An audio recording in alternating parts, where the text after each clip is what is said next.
married in real life, and they didn't have any kids though. Oh, they didn't? No. No. Oh. All right, we'll Good, start now. good. Okay. We got a good group today. Great. Great. Nice to see everybody this morning. You too. Nice to see you. Thank you. Did you all have breakfast today? Yeah, we had breakfast already. Good. Good. It's nice to start the day with something to eat.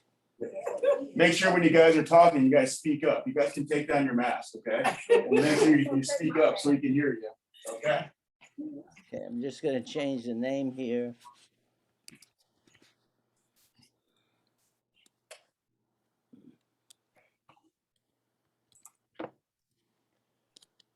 Okay, so the sun is shining somewhere, right? And the birds are singing somewhere. We are here, breathing in and out. Huh? That's a good thing. The human on the earth is said to be here 300,000 years. Really? 300,000 years. Humans in that time went out of Africa and traveled around the world and changed their appearance as they did that. When they left Africa and moved into Asia or moved into Europe, their appearance changed. Isn't that interesting? Yeah, it is. But we all come from the same root. We all come from the same tree of life. We are all the same, basically, underneath.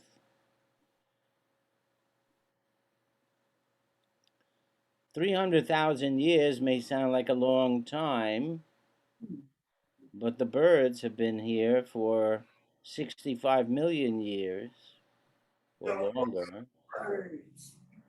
65 million years for the birds, about 400 million years, I think, for fish. And animals began about 600 million years ago. And little creatures in the oceans, which eventually came on to the land and changed into air-breathing animals. How about that? How do you go from a fish to walking on the land and breathing air? That's pretty amazing, right? Yes, it is. I mean, it points to the flexibility of life. If life didn't have flexibility built into it, we'd still be bacteria. Just tiny things you couldn't even see except with a microscope. But even bacteria demonstrate change. There are many, many different kinds of bacteria in the world doing their things, living in different places like the Arctic and the Antarctic, under the seas, in deserts, even on the floor where we're standing, in the air. Bacteria were the first life. Quite remarkable. How did life come into being? You tell us. We don't know. No one knows. Isn't that interesting? Yeah, it is. That no one knows? How much don't we know? How much what? Pardon me? What did you say? I said, how much don't we know? I guess it's a lot you don't know. Yes. Yeah, You learn something yeah, every day. yeah. We always focus on what we know, right? And we have wonderful books. Here's a great book I have here. It's called is Fundamentals, and it's about the makeup of atoms, and it's a wonderful book. And it tells us we do know a lot about the universe. We do know a lot about how things are put together and why, and yet I have a feeling that we're just scratching the surface. That there is much, much more to know. You know, in the year 1900, a scientist, a very great scientist in England, said, "We pretty much know everything about physics now. We can all wrap this. We can wrap this thing up. We know everything. We're gonna find out. The rest is just a few details." And that was before even that atoms had been verified as something real. 5 years after making that statement, Albert Einstein proved the existence of atoms. And that was a landmark discovery or a landmark understanding that the world was made of atoms. 2,500 years before, a man named Democritus in Greece said, "There are only atoms and the void." What a statement for 2,500 years ago. But it took all that time for people to actually verify the existence of something we call atoms. That's pretty amazing, I think. It is amazing. We have learned more in the past 2 or 3 or 400 years than we have in all of recorded history. We have learned the composition of the universe, how stars are formed, how they burn their fuel. We have learned how planets form, how water forms on planets, how life comes into being. We don't know exactly how, but we know life is made of the ordinary stuff of the universe. Carbon and hydrogen and oxygen, nitrogen, the ordinary atoms of the universe form life. Pretty amazing, right? Life is not something different from the universe. Is the universe alive? Huh? Could this universe be a kind of living thing? Maybe. Maybe.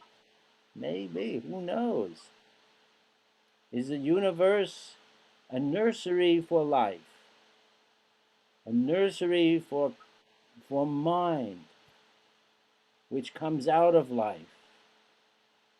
How extraordinary that we are sitting here listening to each other and participating. How extraordinary is that? Very extraordinary. Very extraordinary. I mean, butterflies can communicate, but not like that. Fish can kind of talk to each other, but not like that. Trees communicate with each other, we know, but not like humans. Somehow humans came along and changed the game. Huh? We changed the game. We can do things no other creatures can do, which is not to say we're superior, but we're different. We're different. Something happened. When humans developed, something happened that changed the universe.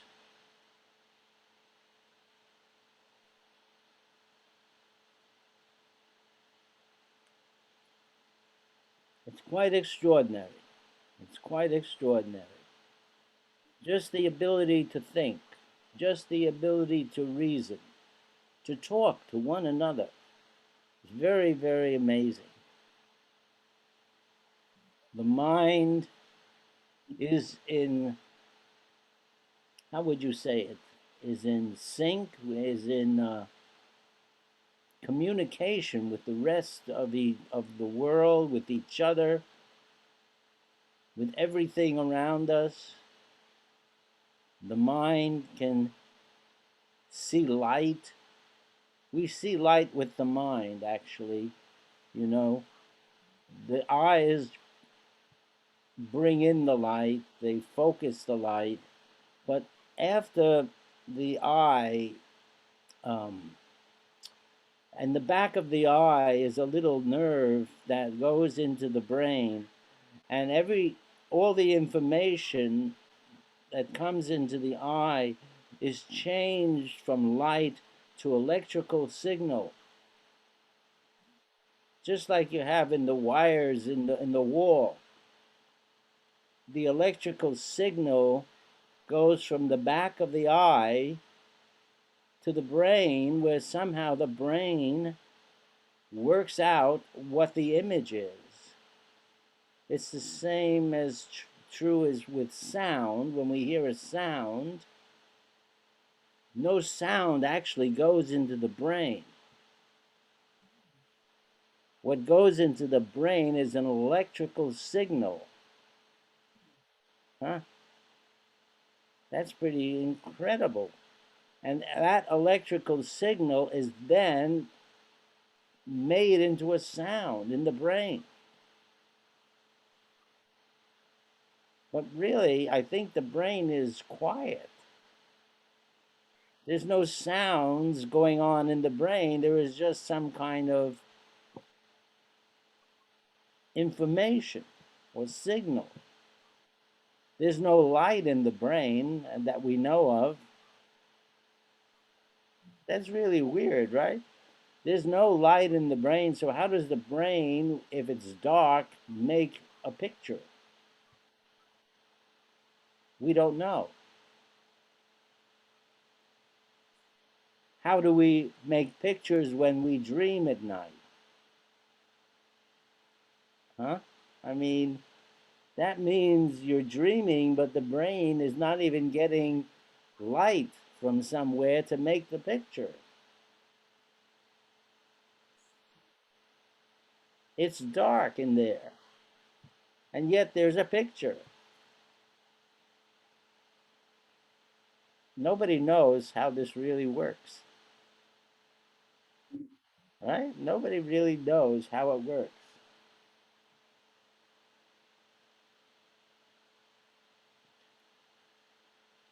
And yet the world goes on. The world is going on all the time. You know, birds do the same thing. They look at the world and they see a picture, but the picture's in the dark brain of the bird, the same as it is in ours, and yet that works, right? So the bird is working in the same way. So is the insect, although insects see things differently than we do, sometimes better. Birds sometimes see better than we do.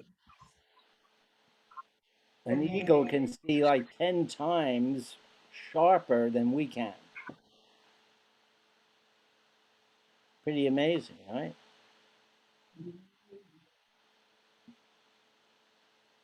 An owl can hear a mouse underneath 2 feet of snow. Pretty amazing, right?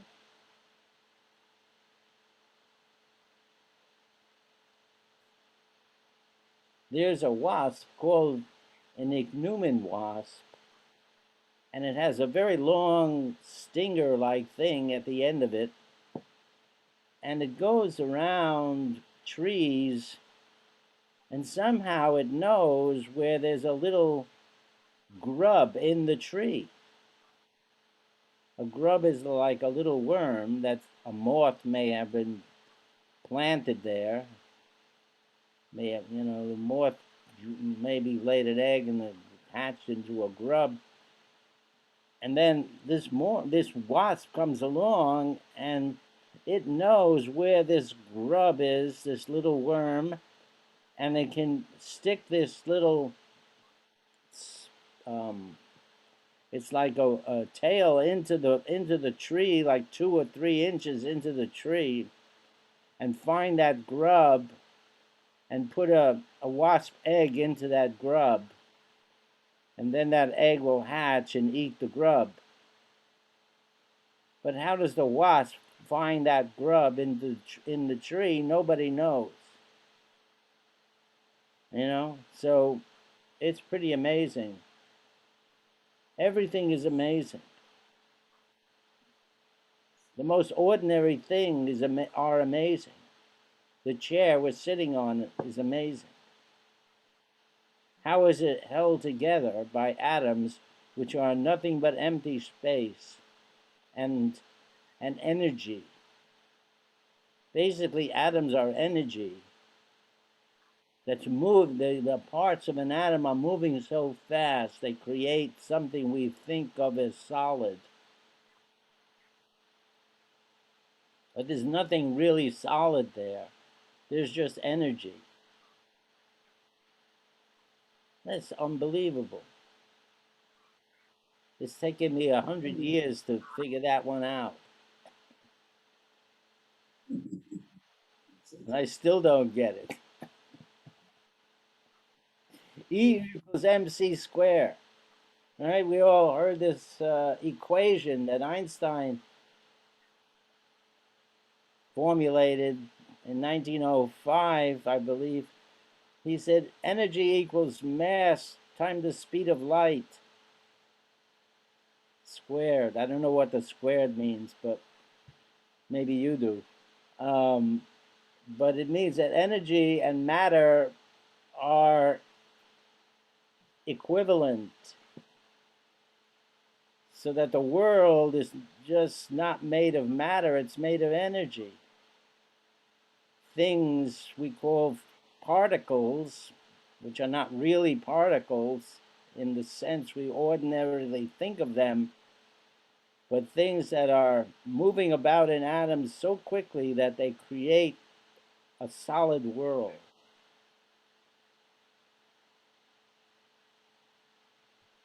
Pretty amazing. Every breath we take is full of atoms, and special atoms that work in our bodies to make energy for us. The oxygen we need creates more energy for us. It's very special. Without oxygen, we wouldn't be sitting here, right? Oxygen is part of an energy system in the body that keeps us going all day long, constantly creating more and more energy for us. Every breath we take is full of oxygen, which goes into the blood, which is carried around the body to every part of the body and released there. How does the blood know how to release the oxygen to the? That's amazing in itself. And that oxygen then sits on the membranes of certain parts of our cells.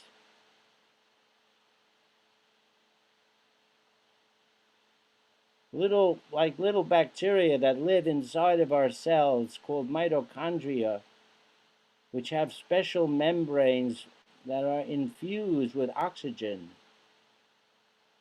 And they're pulling electrons that came from your lunch. They're pulling those electrons through those little cells to make more energy. It's a very, very complicated process, but it works. That's why we can think, and that's why we can move, and that's why we can breathe our lungs, because we're constantly creating energy from this system that we don't know how and why it works, and how, or we know how it works, but we don't know how this all got started exactly. A long time ago, some animal took up one of these little bacteria we call a mitochondria, and that made the kind of life we know today possible, because those mitochondria create tremendous amounts of energy every day, every moment. Any questions?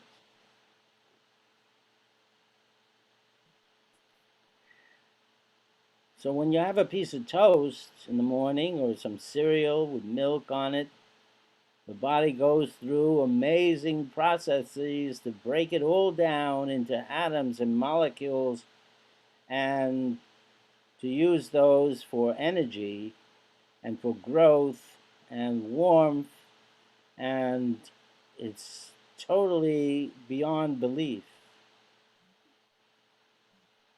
Totally beyond belief how the body works in every second.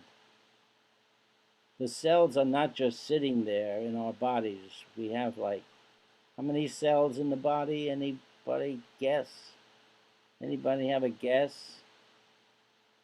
How many cells are in the body? It's bigger than millions. It's even bigger than billions. It's in the trillions. About 30 trillion cells. And there's 200 different kinds of cells, all working together in every moment, talking to each other, listening.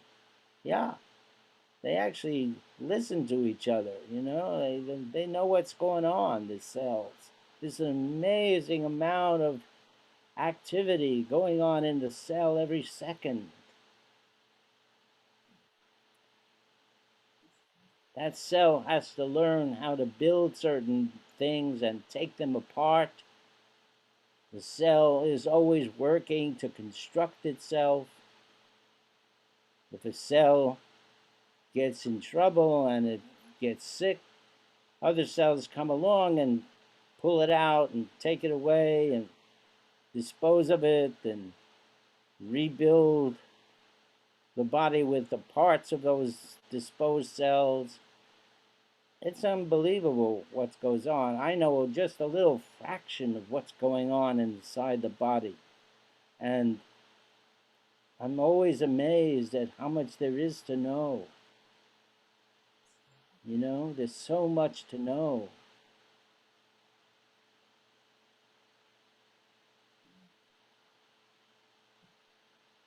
When we begin to study this, like we're all studying this today, right? We're all participating in this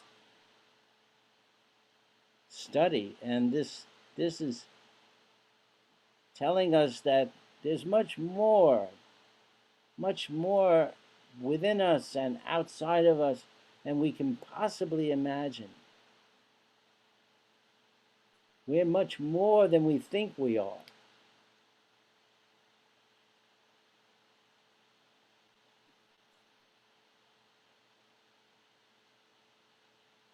We are being itself. We are being itself.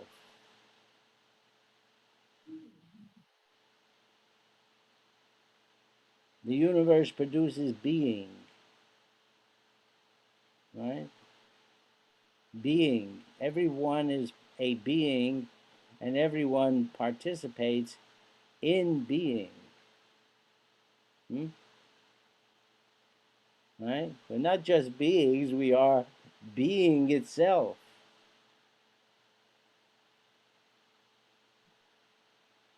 Some equate that with God.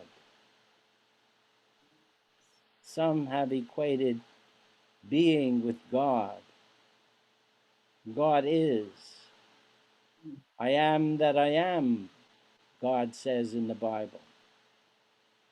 Moses asks God, what is his name? And God answers, I am. That's extraordinary. I am. I am what is. I have a book here somewhere. Let me see. Oh, it's too far to get to. Well, wait a second.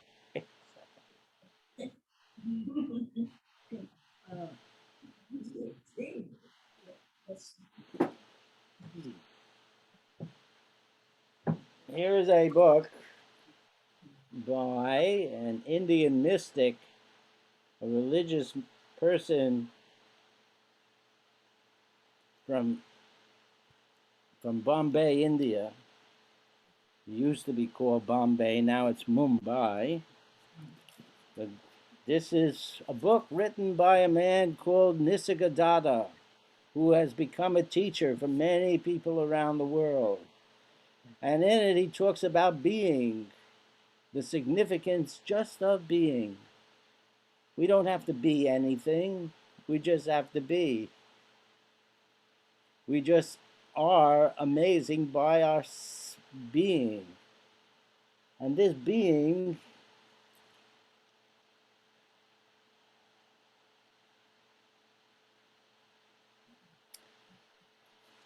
this being leads us to what he says is our inner life.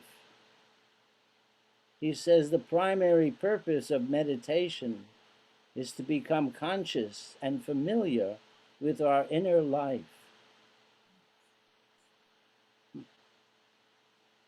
The ultimate purpose is to reach the source of life and consciousness.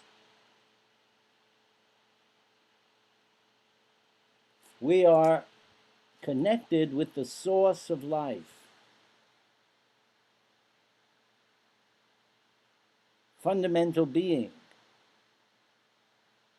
isness, I amness. And this being is more than our particular lives. Here we get into something interesting. We have a particular life, right?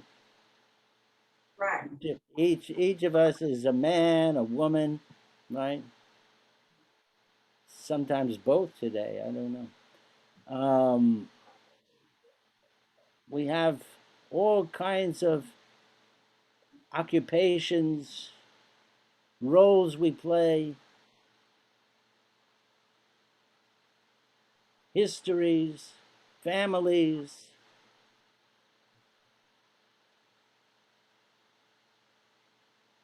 places we were born, places we moved to,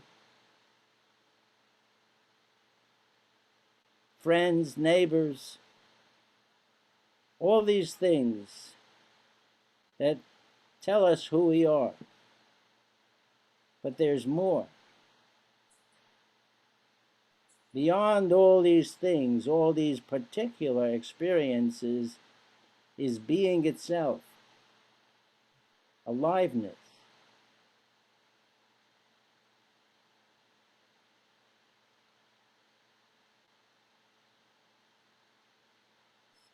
And this is what this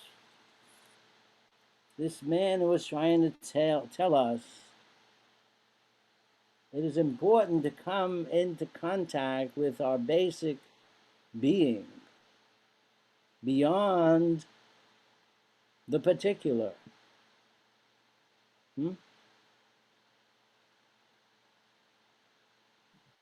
Every cell in the body participates in that being.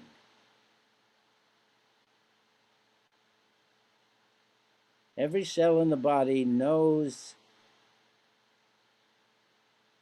it is part of that being.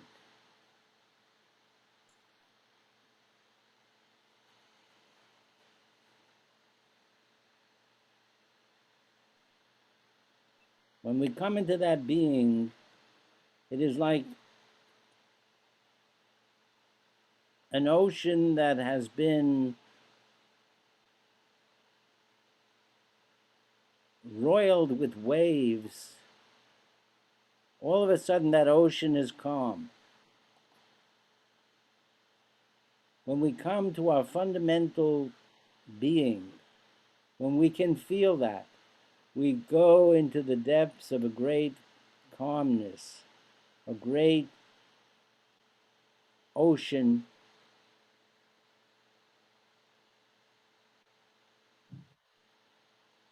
of alive, of being alive.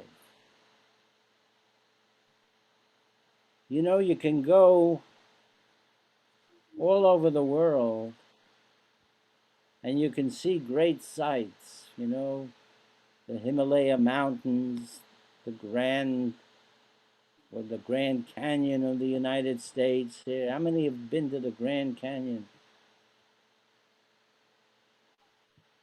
You can go to all these places around the world, the African plains, and you can see lions and elephants and giraffes, and amazing. It's all amazing. But right here in this room, it's also amazing. You don't have to go anywhere to be part of something that is impossible to understand. But you can feel it. You can be it.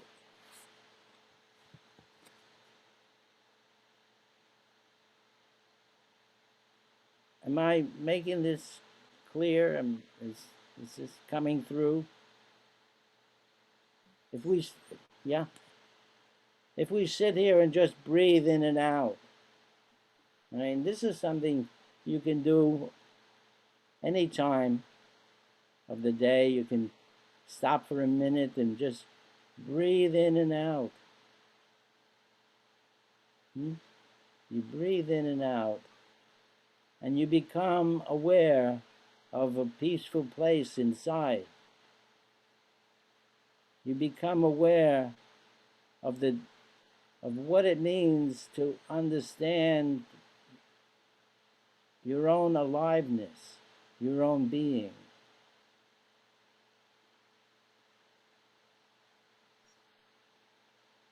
Just let's breathe in and out a little bit.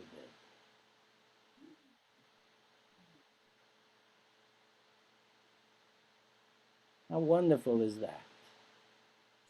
How utterly wonderful is that?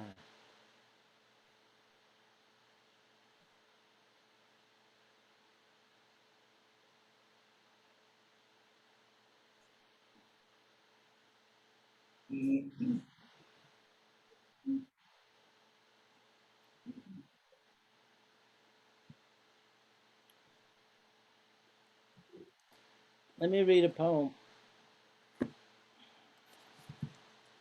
This is Mary Oliver, my favorite poet.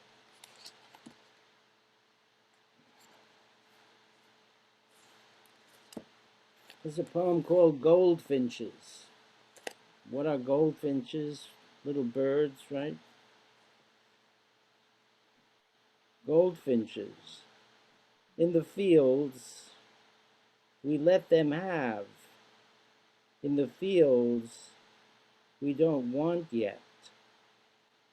Where thistles rise out of the marshland of spring, and spring open, each bud, a settlement of riches, a coin of reddish fire. The finches wait for midsummer, for the long days, for the brass heat, for the seeds to begin to form in the hardening thistles, dazzling as the teeth of mice, but black, filling the face of every flower. Then they drop from the sky, a buttery gold. They swing on the thistles, they gather the silvery down, they carry it in their finchy beaks to the edge of the fields, to the trees, as though their minds were on fire, with the flower of one perfect idea. And there they build their nests and lay their pale blue eggs. Every year, and every year, the hatchlings wake in the swaying branches, in the silver baskets, and love the world. Is it necessary to say any more? Have you heard them singing in the wind above the final fields? Have you ever been so happy in your life?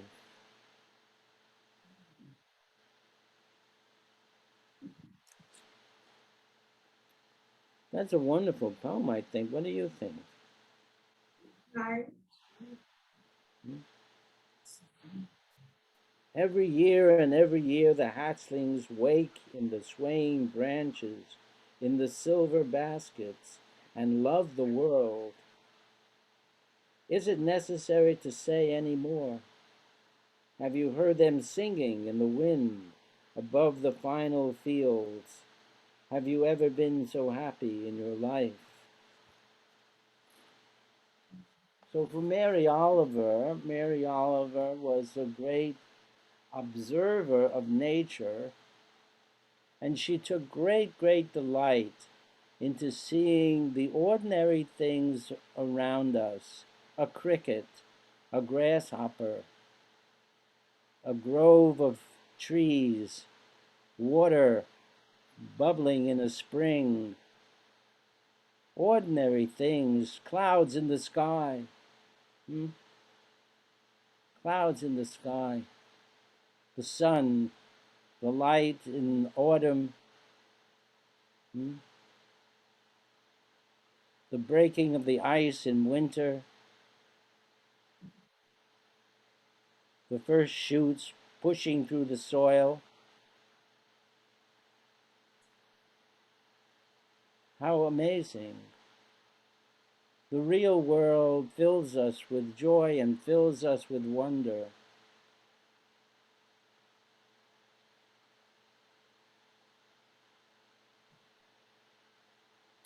Questions or comments?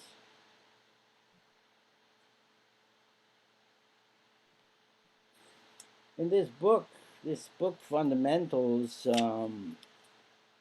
let's see, there's a wonderful quote here. This is a scientist, written by a scientist, a very famous scientist, um, Frank Wilczek, and he works with physical, with particles, with atoms, and things like that. In this book, he explains the history of how we made the discoveries of atoms, and that in itself is amazing, and how we ever could learn about something so tiny as an atom is really one of the most remarkable accomplishments in human history. Um, but here in the beginning, he makes a very interesting statement, and this is remarkable for a scientist. He says,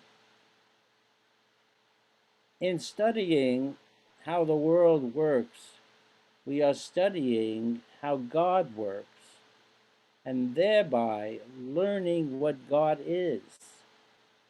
In that spirit, we can interpret the search for knowledge as a form of worship, and our discoveries as revelations. Isn't that an amazing statement? In studying how the world works, we are studying how God works, and thereby learning what God is. In that spirit, we can interpret the search for knowledge as a form of worship, and our discoveries as revelations.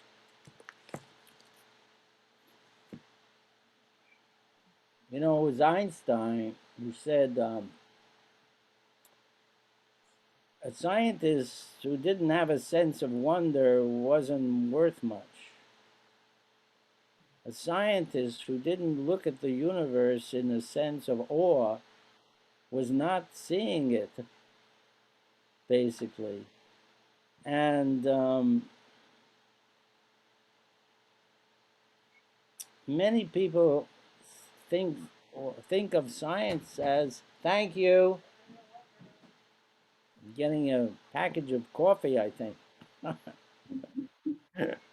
Many people think of scientists as people who just study and learn, and everything is sort of dry, and this is that, and everything is made concrete. But it's not true. The great scientists all look at the universe with wonder, all see the universe as some impossible mystery. In every moment, there is something there that is unexplainable. Right? We're sitting here, it's unexplainable how we got here,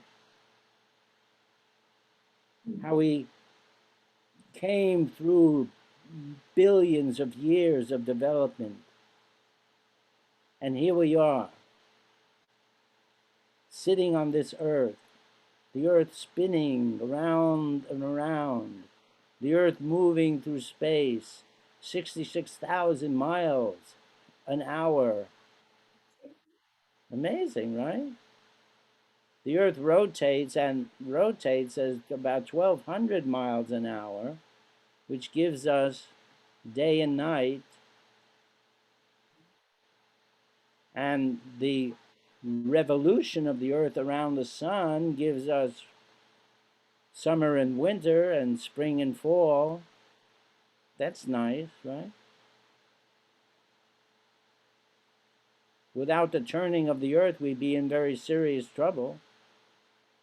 We'd be like a barbecue with the chicken on the one, just pointed to the fire all the time.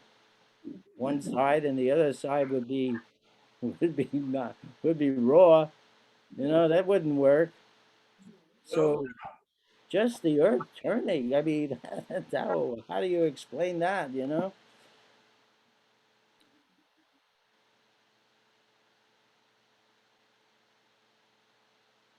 It's we know that the earth is 4.5 billion years old. Huh? That it was formed along with the sun and the other planets about 2/3 of the way into the the life of the universe. The universe is 14 billion years old, so we just came about in the last third of the universe, the last 5 billion years, 4.5 billion years.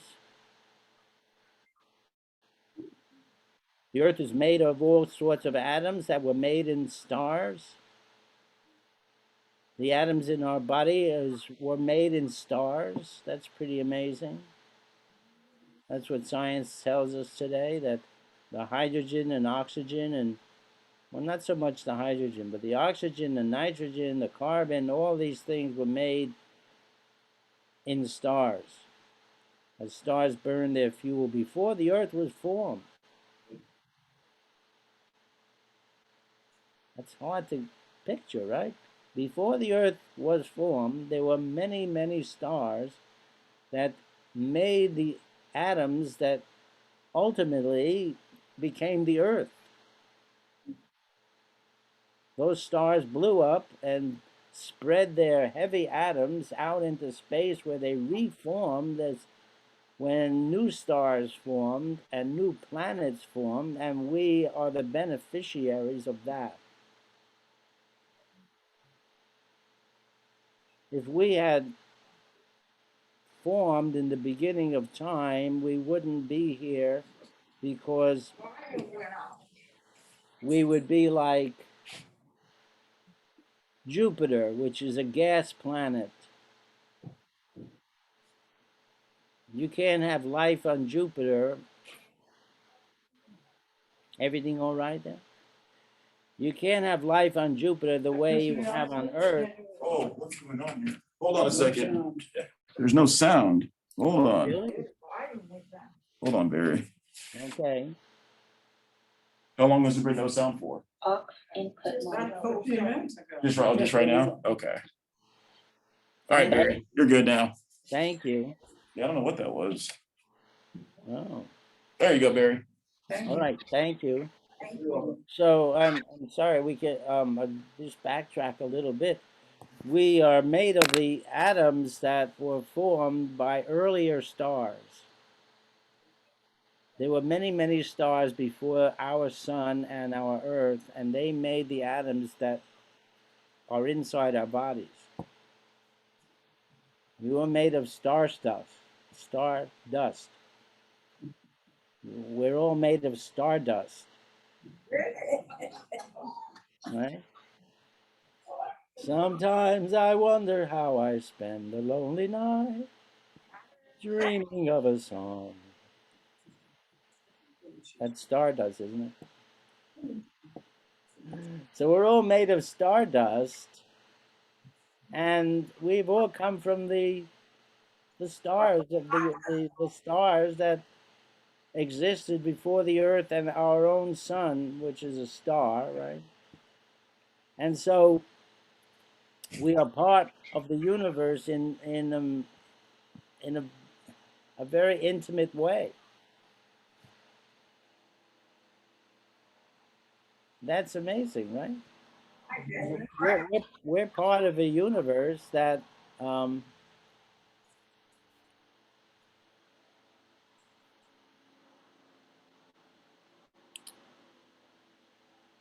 that existed for billions of years before we arrived.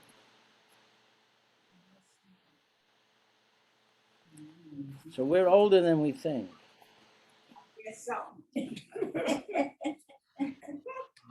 And yet we're young. We're very young in that every moment we're being recreated. Every cell in our body is being recreated, not from moment to moment, but over time, over a few years, you become a new person. Yeah, you have all new cells practically. You're a new human being. You get new cells in 3 years. Huh? What? I said, so you get new cells in 3 years? Yes, actually, you pretty much get over 7 years. You pretty much have turned over every cell in the body, except I think maybe for some nerve cells and brain cells. But most cells are renewed by 7 years. Some cells renew themselves very quickly, like skin cells. Like 3 days, you get new skin cells.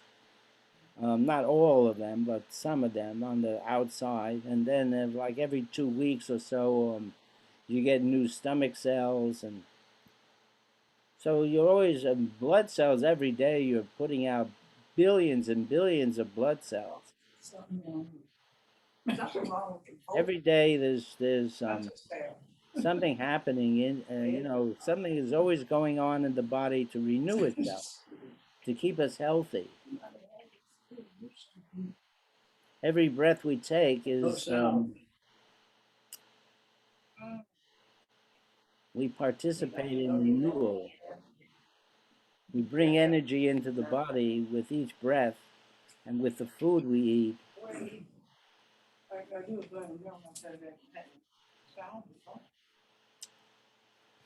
All right. What you need? Is the sound is sound off. off? All right. We Let need me just do. sound. No, no. Let me just do this. Shoot. All right. All right. Maybe we have to end here because of the technical problems. No, it's fine now. I just unplugged the speaker, so you have to talk louder, but you're fine. Oh, okay. Just got to talk a little bit louder. Okay. Yep. So you're good. All right. Thank you. Thank you very much. So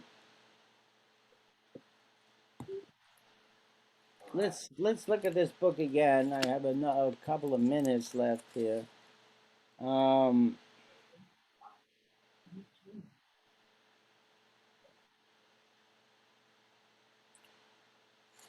Nisargadatta was a teacher who believed that meditation can bring us to peacefulness and discovery.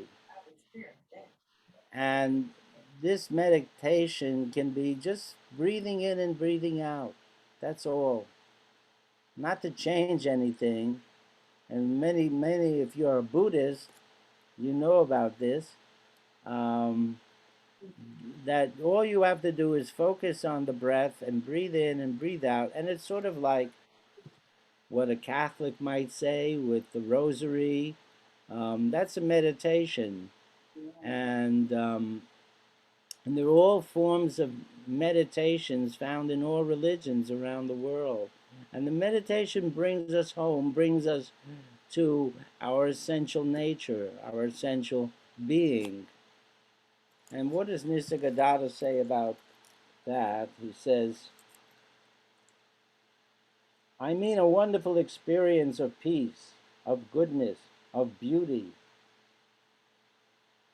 When the world makes sense and there is an all-pervading unity, both substance and essence.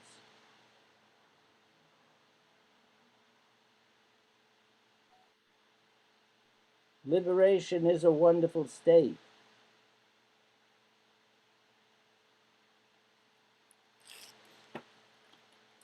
So he talks about meditation as creating peacefulness in the body, as creating liberation from ourselves that often are worried or anxious or nervous. And meditation can bring us to a calmer state of being, which is what many people say is our true nature.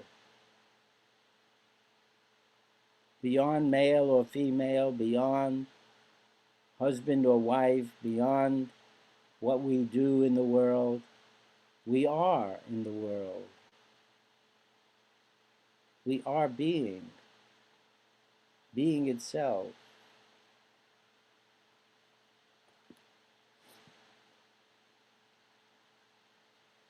Any questions?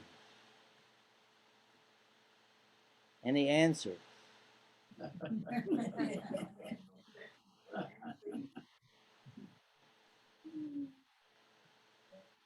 It's really quite remarkable that we're here, you know.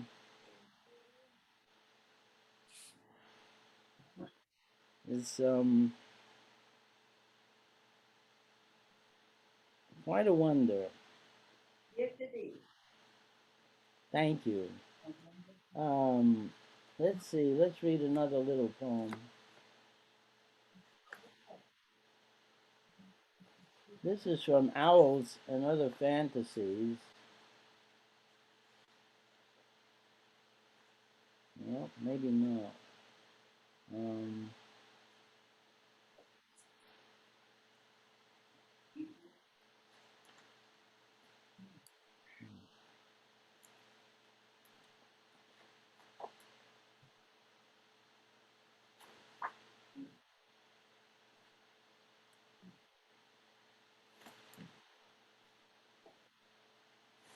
There's a poem called Moles. Moles. Generally, we don't like moles, especially if they eat up your garden. But to Mary Oliver, moles were also a wonder. And she says here, under the leaves, under the first loose levels of earth, they're there, quick as beetles, blind as bats, shy as hares, but seem less than these, traveling among the pale girders of apple root, rock shelf, nests of insects and black pastures of bulbs, peppery and packed full of sweet food, spring flowers, field after field. You can see the traceries of their long, lonely walks. Then the rains blur even this frail hint of them, so excitable, so plush, so willing to continue, generation after generation, accomplishing nothing but their brief physical lives as they live and die, pushing and shoving with their stubborn muzzles against the whole earth, finding it delicious. I want to thank everybody today for their really good attention and listening and warmth of being and friendliness and appreciation. And I very much appreciate you and this ability, this class, which gives me the a moment to babble about all these nice things. Anyway, I hope you have a wonderful afternoon. And You too. thank you. Thank you so much. Be blessed. Thank you. I appreciate that very much. Yes. You be well, and hopefully we'll see each other next week. Okay. You will. Okay. Take care. Okay. Bye-bye. Thank you. Thank you so much. Thank you.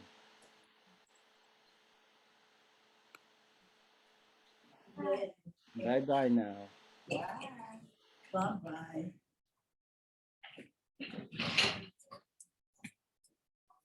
Stella's getting up. Yeah. That's good. All right, nice job. Go to the bathroom, leave that there. You can leave it. Are we leaving? Yeah. Nice. George, did you enjoy that?